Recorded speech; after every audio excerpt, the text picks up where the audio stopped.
ప్రభువైన యేసుక్రీస్తు పరిశుద్ధ నామములో మరొకసారి మీ అందరికీ ఈ మండలాల సందర్భంగా కూడి వచ్చిన మీ అందరికీ నా హృదయపూర్వక వందనాలు.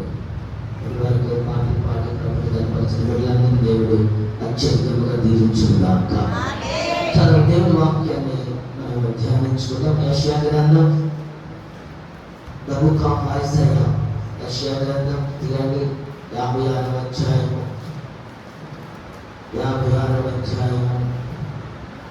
7వ వచనం. నా ప్రార్థన మందిరములో ఈ రోజున ఏళ్ళ సమాధాన సంబంధమైన సంగతులు అంటే నా ప్రార్థన మందిరములో వారిని ఆనందము చేసేదను.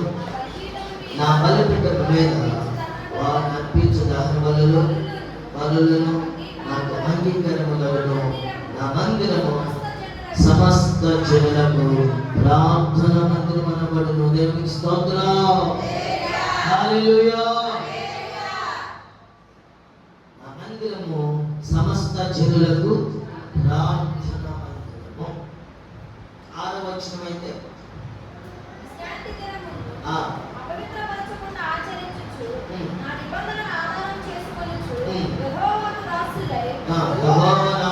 ప్రేమించు ఆయన పక్షమున చేరు. ఇది ఇంపార్టెంట్.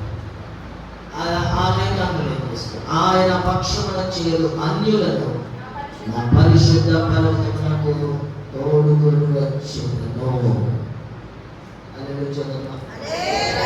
ఆమేన్ చెప్తామా?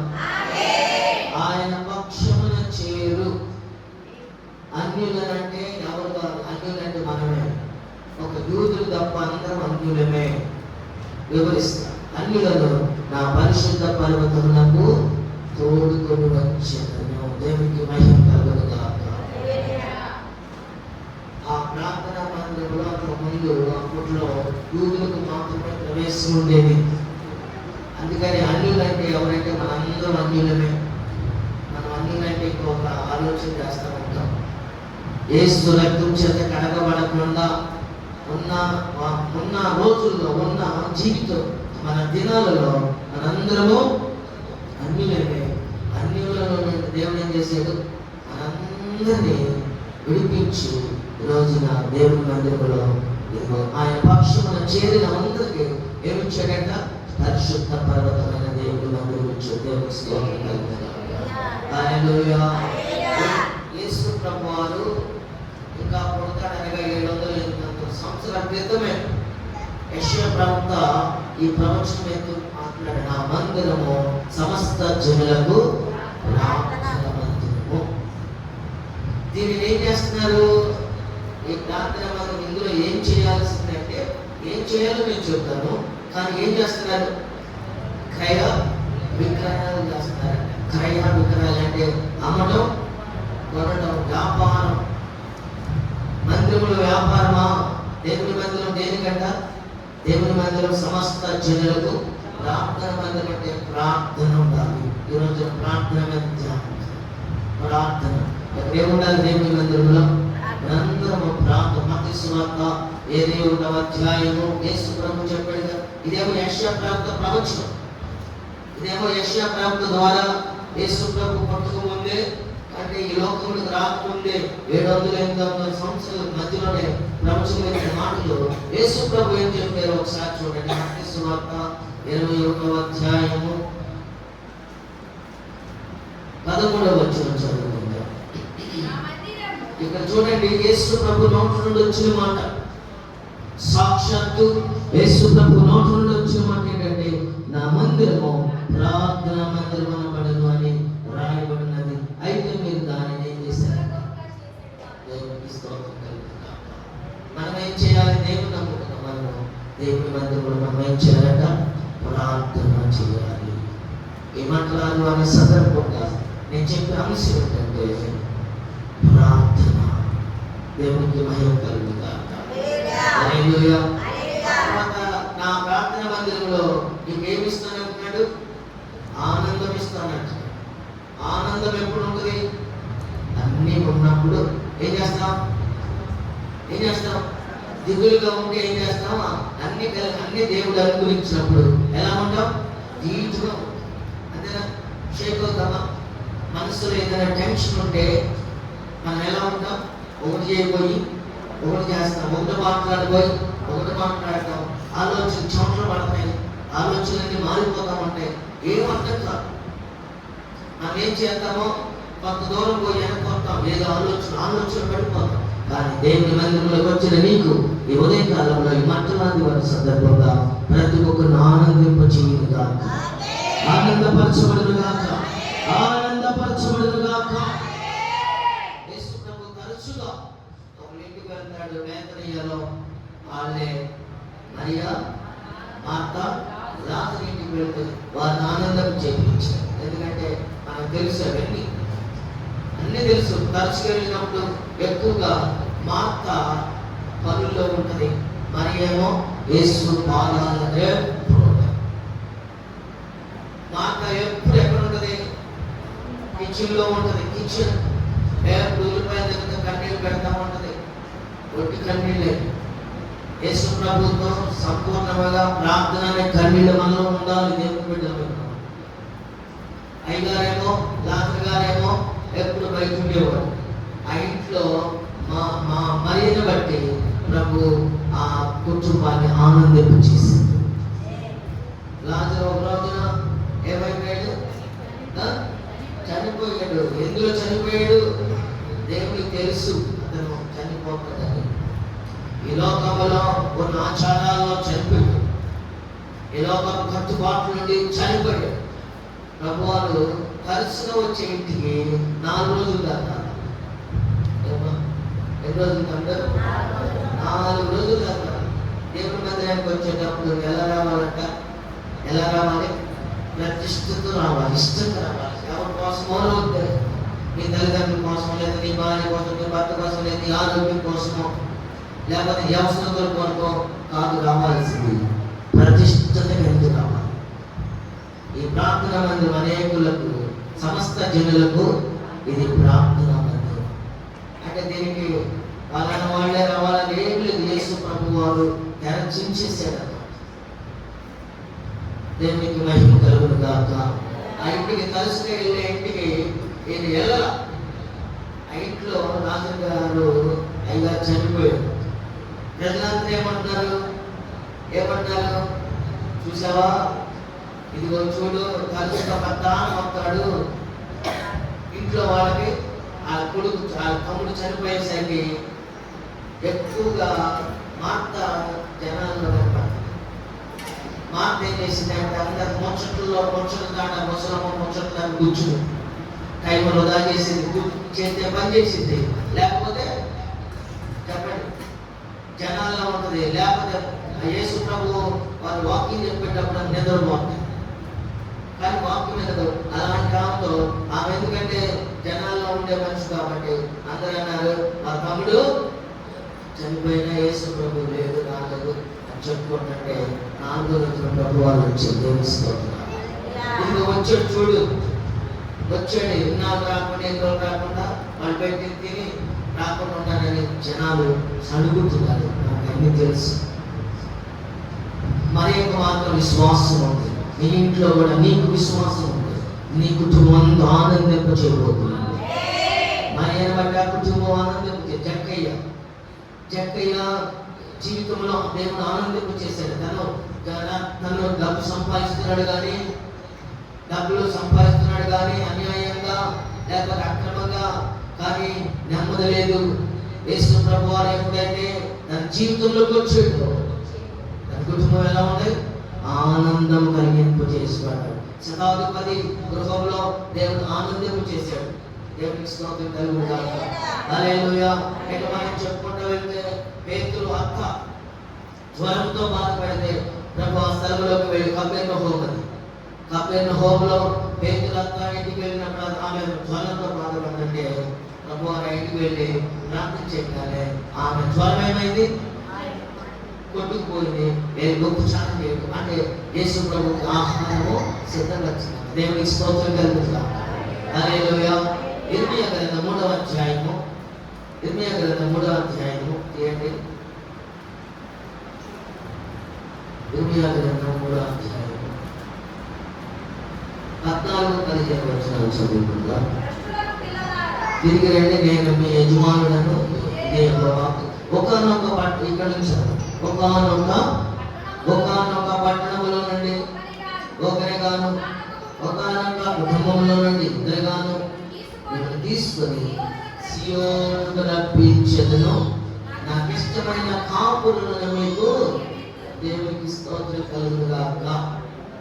సంఘానికి చాలా ప్రాముఖ్యము. ప్రభుకి ఇష్టమైన కాపరులను నియమించుకుంటాడు. వారు జ్ఞానముతోనూ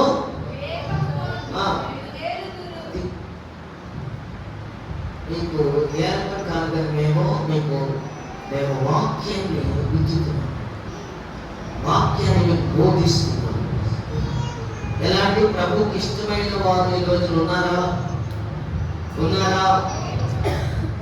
నమ్మకమైన పనివారు ఉన్నారా? లేరు. నమ్మకస్తులు లేరు. కోత అయితే విస్తారముగా ఉంది. పనివారు పొదువుగా ఉన్నారంటే ఏంటంటే గల్లీకో చర్చి ఉంది, మన ఊళ్ళో ఎన్నో ఉన్నాయి, 5 ఉన్నాయి, ఇంకా ఎన్నో ఉన్నాయి. కొద్ది ఊళ్ళో ఇన్నుంటే ఇంకా పనివారు లేరంటారంటే ఏ పనివారు కావాలి? దేవుడికి నమ్మకమైన పనివారు కావాలి. లేదంట నమ్మకమైన పనివారు. ఈ రోజున సేవకులే నమ్మకమైన పనివారుగా దేవుడు మీరు మాకు ప్రభావం గురించి ఉన్నాడు. మిమ్మల్ని దేవుడు విడిచిపెట్టడు, మమ్మల్ని విడిచిపెట్టడు. మన మధ్యలో ఎవరున్నారు? మన ప్రభువైన యేసుక్రీస్తు. ఈ ఉదయకాలంలో ఆయన స్తుతింపబడును గాక. ఆయన మన మధ్యలో రాజుగా వచ్చి స్తుతింపబడును గాక. రాబోతున్న రారాజు ఆయన. మనందరము ఆయన స్తుతించడానికి ఎత్తబడును గాక, స్థిరపరచబడును గాక. హల్లెలూయా, హల్లెలూయా. యోహాను సువార్త 18వ అధ్యాయము 45వ వచనంలో ఏం రాస్తుంది? ప్రార్థన మందిరంలో ఏమవుతున్నారు?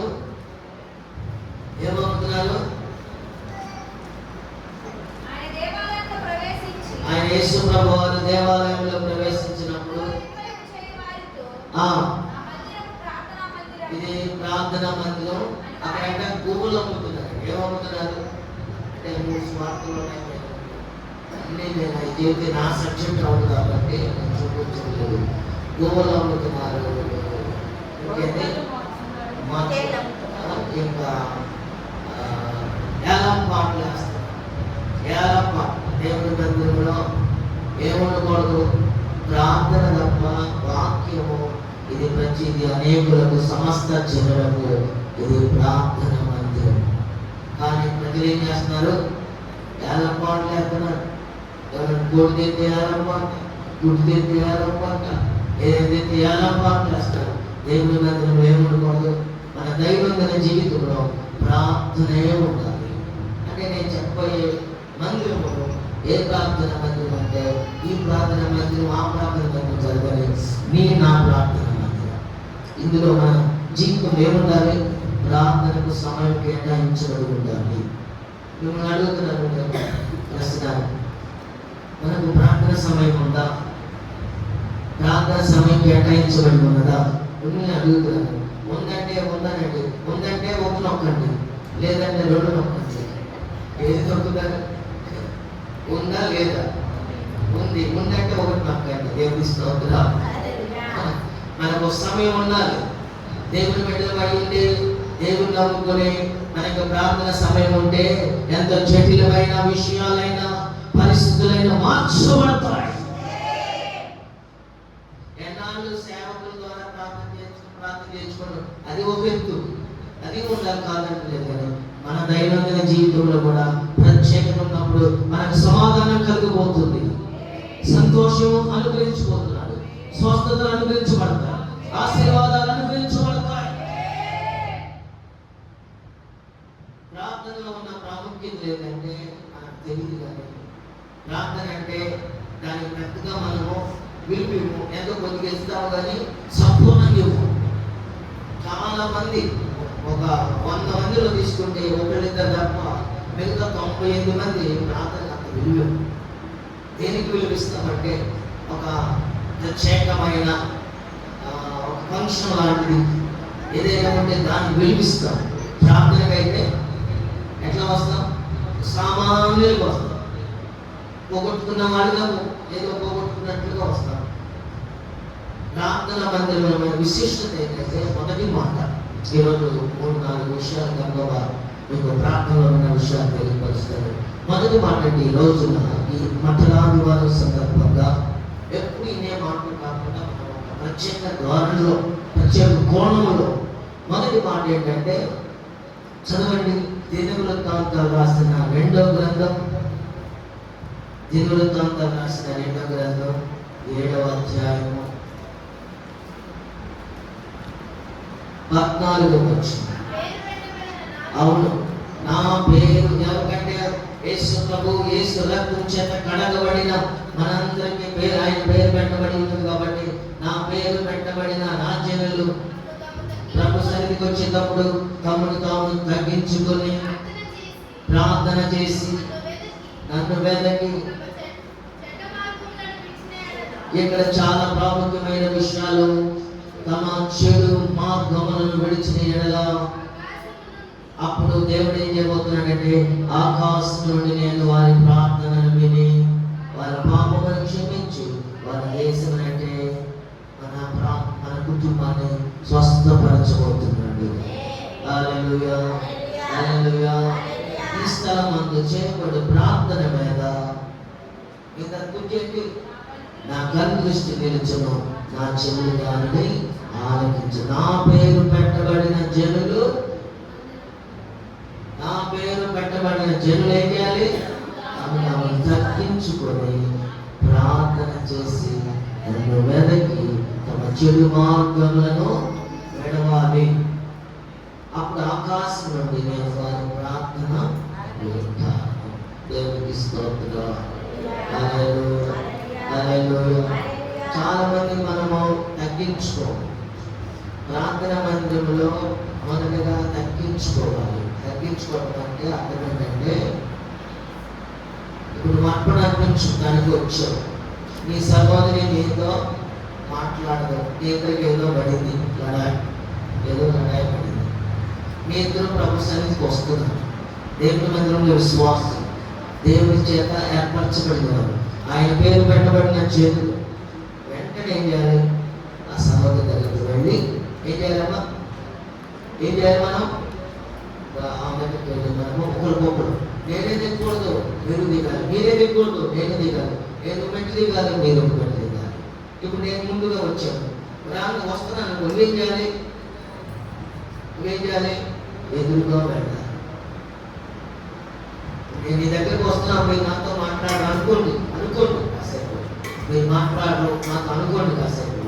నేను మీ దగ్గరకు వస్తున్నాను, నువ్వేం చేయాలి? నువ్వు కూడా ముందుకి 2 అడుగులు వేసి, నువ్వు నేను పలకరైపోతున్నాను, నువ్వు కూడా వందనాలమ్మా వందనాలమ్మా అని పలకరించుకుని అప్పుడు మన ఇద్దరు ఏం చేయాలి? సమాధానం పడాలి. ఇది తగ్గించుకోవడం అంటే. తగ్గించంటే కింద కూర్చోవడం అని కాదు. కుర్చీలో కూర్చోకుండా నేను కింద కూర్చొని నేను తగ్గించుకుంటాను అనుకుంటారు కొంతమంది. ఇది కాదు. యేసు ప్రభు అని చెప్పారు, మొదటిగా నీ సహోదరు దగ్గరికి నువ్వు సమాధాన పడాలి. అప్పుడు ఎప్పుడైనా దేవుడు అంగీకరిస్తాడట. హల్లెలూయా. వాస్తవాలతో కూడిన ప్రార్థన చేయాలి. వాస్తవాలతో కూడిన ప్రార్థన చేయాలి. వాస్తవాలతో మనము అబద్ధం ఆడతాం. నువ్వు చెప్పే మాట అబద్ధం నిజమో నాకు తెలియదు, కానీ ప్రభు వారికి తెలుసు. ప్రార్థనలో కపటము లేని ప్రార్థన ఉండాలి. వాస్తవాలతో కూడిన ప్రార్థన ఉండాలి. యథార్థము కలిగిన విరిగి కలిగిన హృదయంతో కూడిన ప్రార్థన చేస్తే ప్రభు ఆలకిస్తాడు. దేవునికి స్తోత్రం. ప్రార్థన చేస్తుంటే నేను 4 ఏళ్ళ నుంచి ప్రార్థన చేస్తున్నాను, ఇవి ఇంత కూడా చదవలేకపోతున్నానంటే కొన్ని ఉంటాయి. ప్రార్థన అంగీకరించుకుంటే ఏముండడం. ఎట్లా చేయాలి ప్రార్థన? ప్రభు ఆలకించే వరకు మనం పట్టుబట్టాలి. ప్రతి దినము ప్రభు పాదాలు పట్టుకుని ప్రభా అని విధానం చూసేలా ప్రార్థన చేయాలి. యోనాని దేవుడు ఏం చేశాడు? యోనా గ్రంథంలో 2వ అధ్యాయంలో అది తీసి పెట్టండి మొదట వచ్చిన నుంచి. యోనాని దేవుడు ఏం చెప్పాడంటే, యోనా నీవు నినివే వెళ్ళు, నినివే పట్టణానికి వెళ్ళు, నా ప్రజలకు నీ వాక్యం బోధించు అని అంటే యోనా ఏం చేశాడు? ఏమా దానికి ఆపోజిట్ చెప్పాడు. ఏ ఓడెక్కాలి? నినివే వెళ్ళే ఓడెక్కకుండా ఆ టికెట్ బుక్ చేసుకుంటా. ఏ టికెట్ బుక్ చేసుకున్నాడు?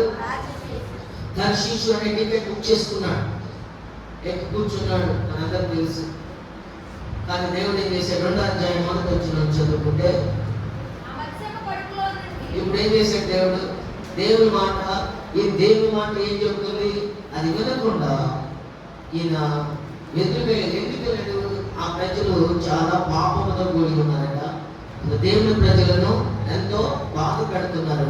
వాళ్ళకి అలాగే జరగాలని దేవుని సేవకుడు నినివే తర్షీషు వెళ్తే దేవుడు ఊరుకున్నాడా? చూసారా మన కొరకు దేవుడు? చూసారా మనం ఎంత ఆయన వ్యతిరేకం చేస్తాం, ఆయనకి సన్నిధికి వ్యతిరేకం చేస్తాం, సేవకులకు వ్యతిరేకం చేస్తాం, అన్ని చేస్తున్న దేవుడు మళ్ళా వాక్యం చేత వారిని ఒకసారి హెచ్చరిక చేయించాలని దేవుడు సేవకుడు పంపిద్దామనుకుంటే ఈయన తర్షీషు వెళ్తే దేవుడు ఈయన ఏం చేశాడు? ఆ తిమింగలంలో 3 రోజులు పెట్టాడు. చదవండి అమ్మ, చదవండి. ఏమైనా ప్రార్థన చేశాడు? ఇప్పుడు ఉపద్రవంలో ఉన్నాను. నేను ఈ మాట ఒక మాట మిమ్మల్ని అడగాలి. ఇప్పుడు ఉపద్రవంలో ఉన్నప్పుడు ఏం ప్రార్థన చేస్తావా? తెగిపోయినవి చేస్తావా? లేకపోతే నీ జీవితంలో ప్రతి దినం ఏం చేయాలి? ప్రార్థన ఉండాలి. ఉపద్రవం రంగాలే ఇప్పుడు బాధ వచ్చినప్పుడే సంధ్యానాటి అంటారు, అమ్మాయి మాకు ఎప్పుడు గుర్తుగా ఉంటుంది. ఎందుకంటే నేను మంత్రాలు జ్ఞాపకం చేసుకుంటాను, ఆశీర్వాదం అలాంటి వారిని ఎప్పుడు జ్ఞాపకం చేసుకుంటాము. ఎప్పుడు అంటారు అమ్మాయి అన్న బాధ వచ్చినప్పుడే బోధ. అట్లయితే ఇప్పుడు చూడండి, దేవుడు ఏం చెప్పాడు? నాయన నీవు నిన్ను వెళ్ళంటే వెళ్తే సరిపోయేదిగా. దేవుడు అక్కడ ఆయనకి చక్కగా ఏసీ గీసి అన్ని ఏర్పాటు చేసేవాడుగా ప్రశాంతంగా. దేవుడు మాట వినకుండా తర్షీషు వెళ్ళేసరికి దేవుడు ఎక్కడ పడేసాడు? ఎత్తుకొని. నీకు చెప్పేది ఏంటంటే నాకు కూడా అందుకనే సమయం ఉన్నదా ఏం చేయాలి? నీ సమయం ఉన్నప్పుడే నీ సృష్టికర్తను స్మరణ తెచ్చుకోవాలి. సమయం దేవుడు నీకు ఇచ్చాడు, మంచి సమయం ఇచ్చాడు. ఈ టైంలో నువ్వు సమయాన్ని అర్థం చేస్తున్నావా? నా ప్రియమైన సహోదరుడా, సహోదరి, సమయాన్ని అర్థం చేసుకుంటున్నావా? ఉదయకాలంలో 6 గంటలకు మన ప్రార్థన సమయం ఎలా వస్తున్నావు? సమయాన్ని అర్థం చేసుకుంటున్నారా? ఉన్న 2 గంటలే దేవుని మందిరంలో గడపలేకపోతే రేపు నీ ప్రార్థన ఆలకిస్తాడా? నేను అడుగుతున్నా. దేవుని పని నువ్వు ధారాళంగా చేయలేకపోతే ఇక్కడ ఏం చేస్తున్నావు? బట్టలు ఏమైనా ఎత్తుతున్నావా? ఎముకలు విరిగిపోతున్నాయా? మనకేం లేదు. దేవుని సన్నిధికి నువ్వు రావటమే చూస్తాడు. మొదటిగా ఎలా వస్తున్నావో చూస్తాడు. మొదట నీ బిహేవియర్ చూస్తాడు, ప్రవర్తన. దేవుని స్తోత్రం. ఈయన ఎప్పుడు దేవుని మాట వినకుండా ఆపదలు పడినప్పుడు మనం చాలా మంది అంతే, ఆపదలు చిక్కుకున్నాక అప్పుడు యేసయ్యా అని కేకేస్తాం. అదేదో ముందంటే ఆపదలు పడినాక 3 రోజులు తిమింగలంలో ఉన్నాడు. దేవునికి స్తోత్రం. హల్లెలూయా. మన ప్రార్థన మాట్లాడే వారి సందర్భంగా మనమందరము ప్రార్థన పనులుగా మార్చబడునుగాక. మనందరం మన నిత్య జీవితంలో ప్రతిదినము ప్రార్థన మనలో ఉండునుగాక. ప్రార్థన సమయాన్ని సిద్ధపరచునుగాక. చేసుకుంటారా? ప్రతిదినము ఉదయం ప్రాణము లేవకు ముందే మొదట దేవునితో మాట్లాడాలి. ప్రార్థన అంటే దేవునితో మాట్లాడుట. వాక్యమేమో ఇప్పుడు వాక్యము దేవుడు మనతో మాట్లాడుతా.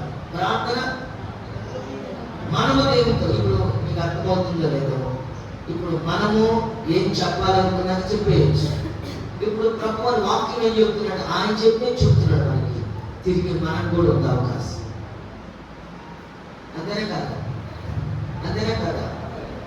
ప్రధానమంత్రులు, ముఖ్యమంత్రులు, పెద్ద పెద్ద నాయకులు వాళ్ళు చెప్పేది వినాలి. మనం ఆయనతో చెప్పడానికి డైరెక్ట్ రాదు.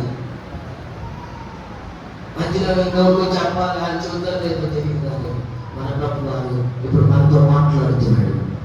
నీ వ్యక్తిగత జీవితంలో ఈ మాటలన్నీ దృష్టిలో పెట్టుకుని ప్రభుత్వం మాట్లాడగలవా? అదే ప్రార్థన. దేవుని స్తోత్రం కలుగుతా. హల్లెలూయా. నీకు ప్రతిదినము ప్రతిష్టత కలిగిన ప్రార్థన ఏర్పరచుకొని ఎంత జటిలమైన పనినైనా ప్రభు పాదాల దగ్గర పెట్టండి. సున్నితముగా దేవుడు విడిపించుకోతున్నాడు. ఏం అవసరం? ప్రార్థనే పరిస్థితులను ప్రార్థన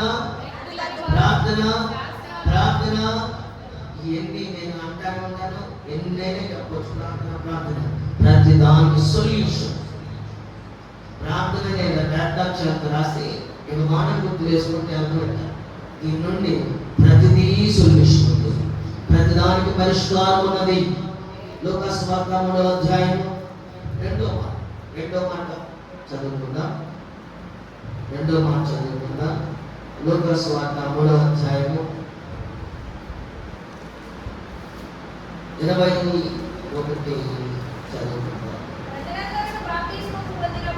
ప్రజలందరూ బాప్తిస్మం పొందుతున్నప్పుడు యేసు కూడా బాప్తిస్మం పొంది ఏం చేయించుండగా? ప్రార్థన చేయించుండగా ఆకాశం తెరబడింది. దేవుని స్తోత్రం. పరిశుద్ధాత్మ శరీరాకారంలో పావురము ఆయన తిరిగి వచ్చినప్పుడు మీరు నా ప్రియ కుమారుడు నేను ఆనందించుచున్నాను. హల్లెలూయా, హల్లెలూయా. ప్రజలందరూ బాప్తిస్మం పొందుకుంటే యేసు ప్రభు కూడా బాప్తిస్మం తీసుకున్నారు. యేసు ప్రభు బాప్తిస్మం అవసరం అంటే అవసరం. ఆయన దేవుడే కాదు, కానీ మన కొరకు ఆయన బాప్తిస్మం తీసుకున్నారు. మన కొరకు బాప్తిస్మం తీసుకున్నారు. బాప్తిస్మం తీసుకున్న తర్వాత ప్రార్థన చేసినాక దేవుని స్తోత్రం. అంటే ప్రార్థన ఒక పూట బాప్తిస్మం తీసుకున్న రోజా ఇది గోయింగ్ ఆన్ కంటిన్యూ. ఇది ప్రతిదినము, ఇది ఒక దినచర్య. ఇది ప్రతిదినము జరగాలి.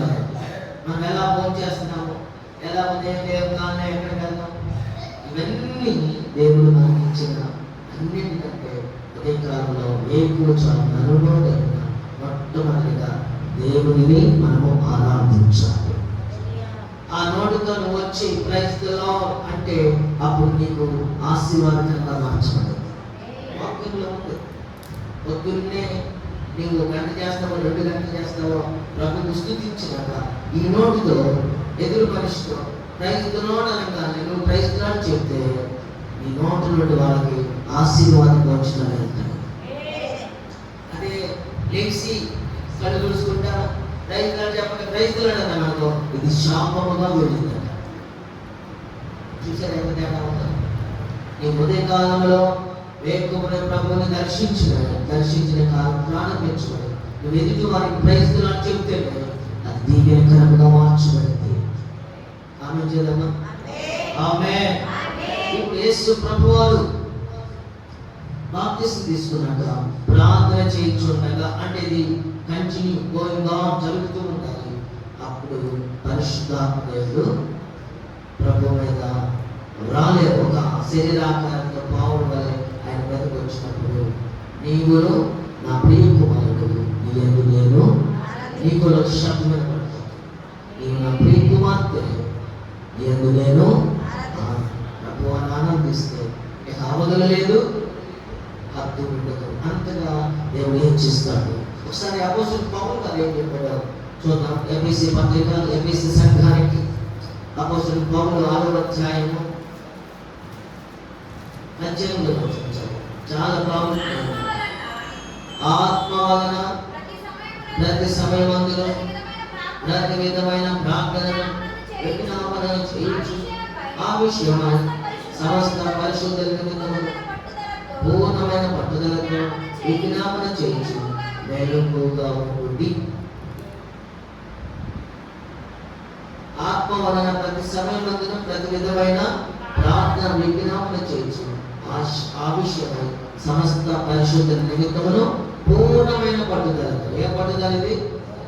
ప్రార్థన చేస్తున్నామంటే ఏదో పడుకోబోతున్నాం, ప్రభావ మా పడక చుట్టూ కంచి పైన భోంచేసేటప్పుడు అయ్యా భోజనాన్ని ఆస్వాదించండి, దీవించండి. ఇదా ప్రార్థన అంటే? ప్రార్థన అంటే చేస్తే ఇంకా మనము మోకాలు కలిగిన పూర్ణమైన పట్టుదలతో ఏ ప్రార్థన చేయాలి? విజ్ఞాపన చేయాలి. ప్రార్థన నిద్రపోతారు కొంతమంది, వాళ్ళే ప్రార్థన ఏర్పరచుకుంటారు. ప్రార్థన ఇంకో 2 మాటలు తల్లి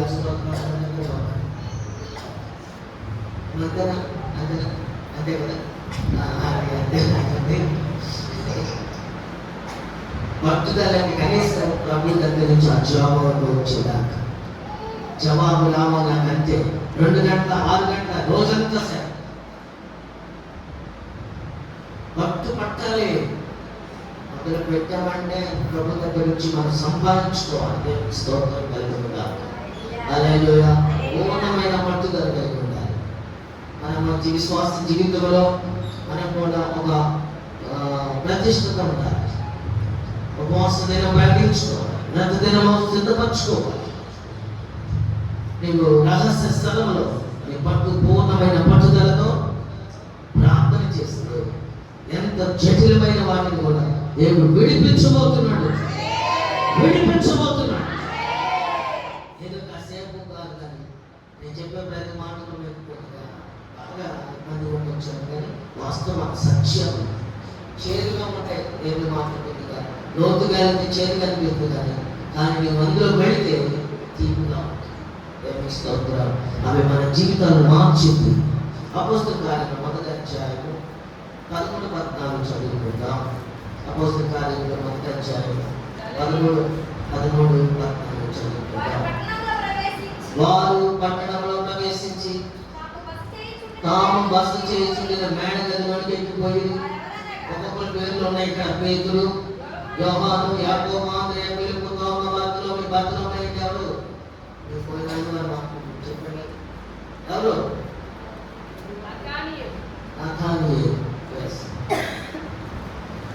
చెప్పినా బర్తలోమి, మత్తయి, అల్ఫయి, కుమారుడు యాకోబు, జెలోతు అనబడిన ఎట్లా పేర్లు ఉన్నాయి కదా. వీరందరూ ఎక్కడ ఉన్నారు?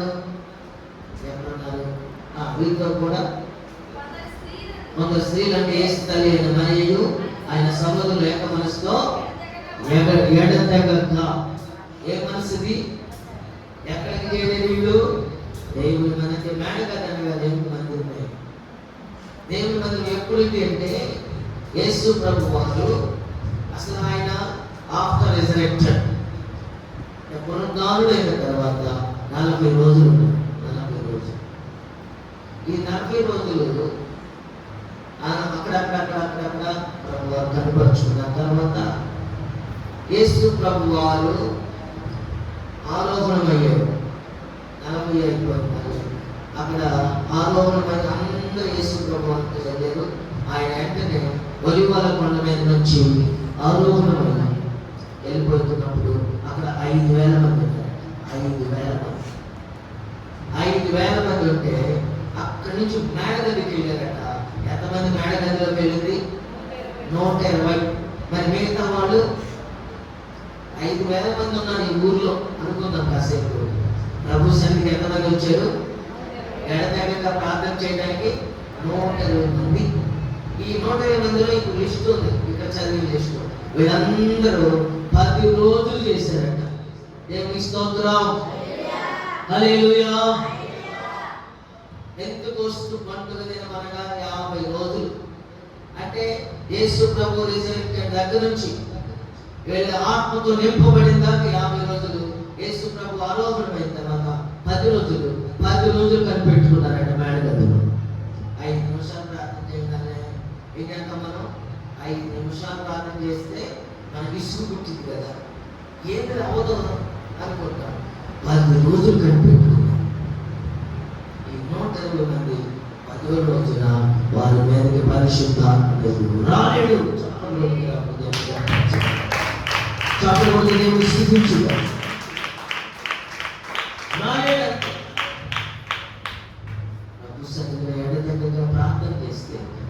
కార్యములు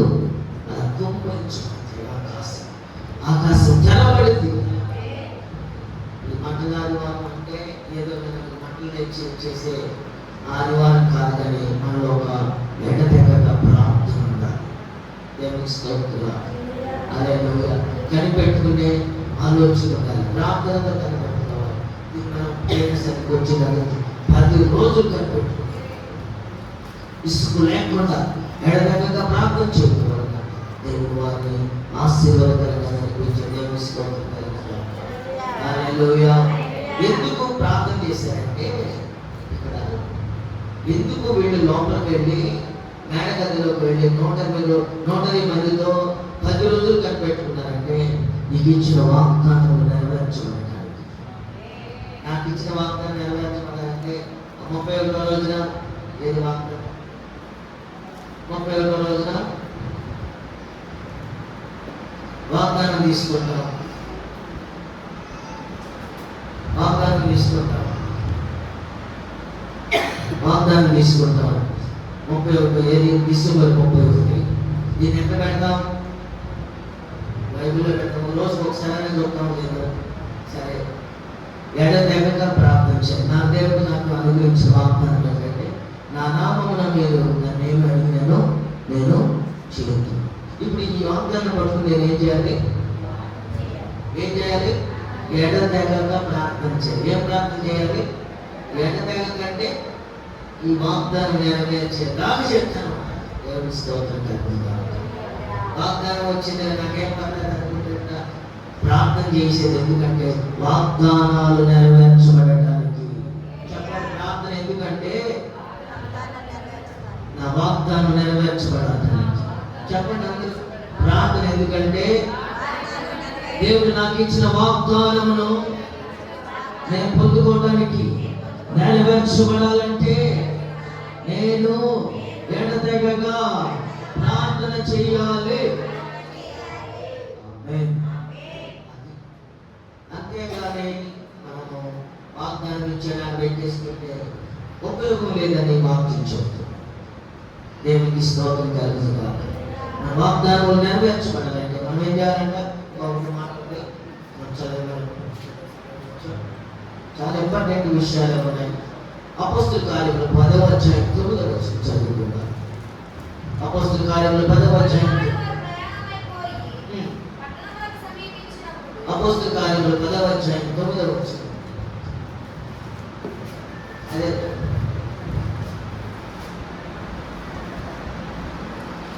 చదువు. ఇంచుమించు 12 గంటల కరెక్ట్. పేతురు ప్రార్థన చేయటకు. ఆమేన్. ఇది ఎప్పుడంట? మరునాడు వారు ప్రయాణమైపోయి పట్టణమునకు సమీపించినప్పుడు పగలు ఇంచుమించు 12 గంటలకు పేతురు ప్రార్థన చేయటకు మిద్ది మీదకి ఎక్కెను. అతడు మిక్కిలి ఆకలితో భోజనం చేయకొనెను. ఇంటి వారు సిద్ధం చేయించుండగా అతడు మైమరుచుట, పరవశుడై అంటే మైమరుచుట. అక్కడ రాసుకోండి, పక్కన రాసుకోండి. ఏం రాసుకోవాలి? పరవశుడై అనగా మైమరిచిపోయాడు. అంటే దేవుని సన్నిధిలో ఇక్కడ సీమోను పేతురు, చర్మకారుని పేతురు, చర్మకారుని సీమోను ఇంటికి పేతురు గారు అక్కడ కూటం పెట్టాడు. కూటం అయిపోయిన తర్వాత వాడు వేడిగా భోజనం చేస్తామండి. పైన మేడగది ఉంది, అక్కడ కూర్చోండి. పైన గది ఉంటుంది, మీరు అక్కడ కాసేపు రెస్ట్ తీసుకోండి, వేడిగా భోజనం చేస్తాను. ఈయన మంచి ఆకలితో ఉంటుంది. ఏం చేస్తున్నాడు ఇక్కడ? అప్పుడు టైం ఎంత? 12 గంటలు. అప్పుడు పేతురు ప్రార్థన చేసుకుంటున్నాడు. దేవుని స్తోత్రం. హల్లెలూయా. ప్రార్థన చేసుకునేటప్పుడు ఆకాశం నుండి ఏమొచ్చిందంట మనకు తెలుసు. ఆయన మైమర్చిపోయాడు. ఇక మైమర్చిపోయి పై నుండి మనందరికి తెలిసిందే ఏంటంట, ఆయన ఒక దర్శనం చూశాడు. అవన్నీ మనకు తెలుసు. ఇప్పుడు ఈ ప్రార్థన పేతురునికి దేవుడు దర్శనం రాబోయే దినములలో మరి జరగబోయే వాటిని తెలియపరిచాడు. అందులో భూమి అందులో సకల విధములైన చతుర్పాద జంతువులు, ప్రాకు పురుగులను, ఆకాశ పక్షులను ఉండెను. పేతురుతో అంటున్నాడు, నీవు లేచి చంపుకొని తినమని ఒక శబ్దం అందరికీ వినబడింది. ఏ ఆకలి అంటే ఇది? ఏ ఆకలి? ఆత్మీయ ఆకలి. ఆత్మీయ ఆకలి. దేవునికి స్తోత్రం కలుగుతుందాక. పేతురు గారికి ఉన్న ఆకలి ఏంటంటే ఆత్మీయ ఆకలి. మనం కూడా ఆత్మీయ ఆకలి, ఎప్పుడు శరీర సంబంధించిన ఆకలి. దీన్ని తింటాం, పెంచుకుంటాం, కొనుక్కుంటాం. ఆత్మ కూడా తాండవించబడాలి.